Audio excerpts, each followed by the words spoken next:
उर्दू की एक महफ़िल आप दुबई में यहाँ पे अटेंड कर रहे हैं, कैसा लग रहा है आपको? और यहाँ पे उर्दू को आप कैसे देखते हैं? देखिए, उर्दू तो बोलने वाले और पढ़ने वाले जहाँ भी जाते हैं वहाँ वो उर्दू की फसल लगा ही लेते हैं। तो चाहे दुबई हो कि अबू धाबी हो कि कुवैत हो कि लंदन हो कि कनाडा हो कि यूएसए हो। मैं तो अटलांटा में मुशायरे देखे हैं जहाँ शेरवानियाँ पहने हुए लोग और गरारों में ख़वातीन अटलांटा में बैठे हुए पान खा खा के मुशायरा सुन रहे हैं। ये भी वहाँ देखा। तो ये उर्दू और ख़ास तौर से उर्दू शायरी अगर एक बार कहीं रच बस गई आपके सिस्टम में तो फिर वो निकलती नहीं है। आप भले वतन से निकल जाएं मगर उर्दू आपसे नहीं निकलेगी। नॉर्मली देखा गया है कि जो गल्फ़ में मुशायरे होते हैं उनमें ख़ुसूसन पाकिस्तान और इंडिया के शुअरा को इकट्ठे मदऊ किया जाता है।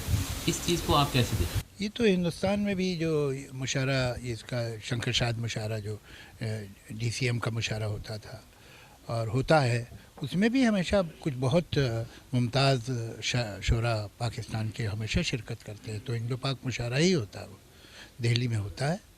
और डीसीएम एक दिल्ली क्लॉथ मिल एक कमर्शियल इंस्टीट्यूशन है, लेकिन वो कई जनरेशन से और ये आज से नहीं हो रहा है, ये समझिए कुछ 70-75 साल से वो मुशायरा होता है हर साल। आपने देखा होगा कि ना इस वक्त जो बॉलीवुड के अंदर गानों का स्पेशली जो लिरिक्स हैं उनके बारे में जो उससे पहले लिरिक्स लिखे हुए थे बड़े अच्छे लिरिक्स थे।